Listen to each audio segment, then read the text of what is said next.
పవన్ కళ్యాణ్ గారిపై వాలంటీర్ల నెపంతో, వాలంటీర్ల ద్వారా ఎన్నో రకాలుగా కేసులు వేయించి కుట్రలు పన్నాడు Jaganmohan Reddy.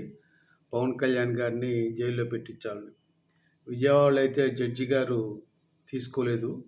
Volunteer case accept చేయలేదు. కానీ విజయవాడ తీసుకోలేదు. గుంటూరు వాలంటీర్లు అని చెప్పి ఒక గుంటూరులో కొంతమంది వాలంటీర్ల ద్వారా కేసు వేయించి క్రిమినల్ కేసు పెట్టించాడు సెక్షన్స్ కింద. కానీ పవన్ కళ్యాణ్ గారు హైకోర్టుకి వెళ్ళారు. వెళ్తే హైకోర్టులో అప్పుడు జగన్మోహన్ రెడ్డి అధికారం ఉంది కదండి, పోలీసులు ఇష్టం కేసులు పెడతారు కదా, పెట్టారు.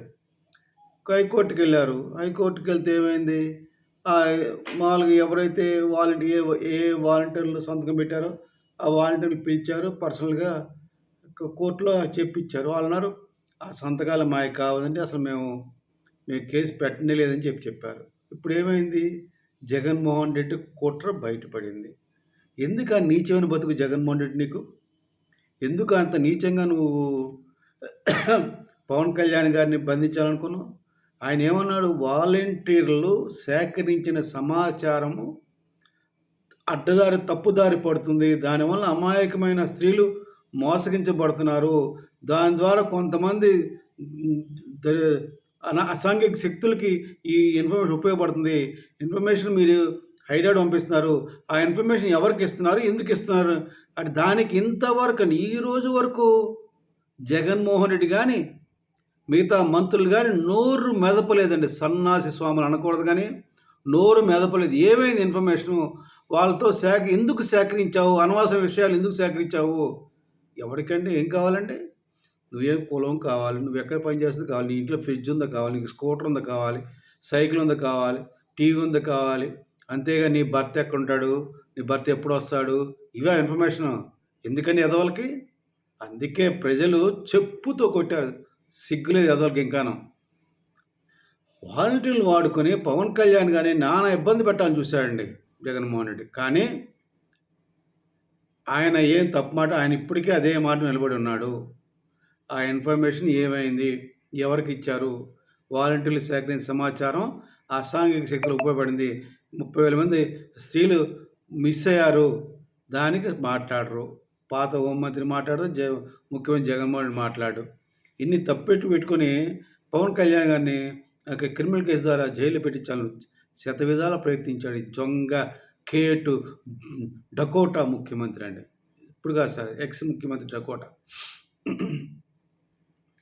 ఆయన అడిగింది ఏంటి, సమాచారం సేకరించింది మాత్రం వాస్తవం కాదా, దానికి ఇంత సమాధానం చెప్పారా? అందుకే అంటారు, ఇంత చేశారు, ప్రజలు బుద్ధి చెప్పారు, 11 సీట్లకు పరిమితి చేశారు, ఓట్లు 39 ఎంతో వచ్చినాయి. ఆ ఓట్లు అవి నీ సొంతం అనుకున్నావా? అయిపోయింది. దాని నుంచి చాలామంది జనసేన పార్టీకి వచ్చేసారు ఆల్రెడీ. అది నీ దగ్గర లేదు ప్రస్తుతం. నీ దగ్గర ఉన్నది కరెక్ట్గా ఉంటే మహా ఉంటే ఒక 23-22% ఓట్లు ఉంటాయి. ఇంకా నువ్వు ఇట్లా చేస్తే అవి కూడా పోతాయి, ఉన్న 4 మనుషులు పోతారు, చివరికి నీకు నువ్వే దిక్కు అవుతావు. జగన్ రెడ్డి గుర్తుపెట్టుకో. నీతో పాటు ఎవరైతే సపోర్ట్ చేసి నీ పక్కన చేరతారో ఎవరైతే వాళ్ళకి నువ్వు వాళ్ళు జోగి రాసుకుని బూడిద మిగులుతారు. ఇంత చేసినా బుద్ధి రాలేదని ప్రజలు ఏమనుకుంటారు ప్రజలు తెలుసా అండి, పెద్దలు. అందుకే ప్రజలు అనుకుంటారండి, అందుకే పెద్దలు చెప్తారు, ఎలకతోక పెట్టి గోదావరి నదులు కావచ్చు, కృష్ణానదులు కావచ్చు, ఏడాది ఉతికిన తోకను ఏమవుద్దండి, నలిపే కానీ తెలుపుగా మారదు. అట్లాగే ఈ వైసీపీ వాళ్ళ బుద్ధి మారదు, వీళ్ళు మారని ప్రజలు అనుకుంటున్నారండి. ఇది నేను చెప్పేది. పవన్ కళ్యాణ్ గారిని ఎవ్వరూ తాకలేరు. ఆయన నీతి నిజాయితీ గల వ్యక్తి, నిబద్ధత గల వ్యక్తి. ప్రపంచంలో అంత గొప్ప వ్యక్తి దొరకడం చాలా అదృష్టం. ఆంధ్రప్రదేశ్కి భారతదేశం అదృష్టం అండి. మనం ఆయన్ని కాపాడుకోవాల్సిన బాధ్యత మనకుంది. కనుక తెలుగు ప్రజలారా, భారతీయులారా, పవన్ కళ్యాణ్ గారి గురించి ప్రార్థనలు చేయండి. ఎందుకంటే అటువంటి మంచి వ్యక్తికి ఎటువంటి హాని జరిగినా మనం బాధపడవలసింది. ఆయన జరగకుండా ఉండడం కోసం మనం ప్రతిరోజు భగవంతుని ప్రార్థించాలని కోరుకుంటూ సెలవు తీసుకున్నాను. జై జనసేన, జై హింద్.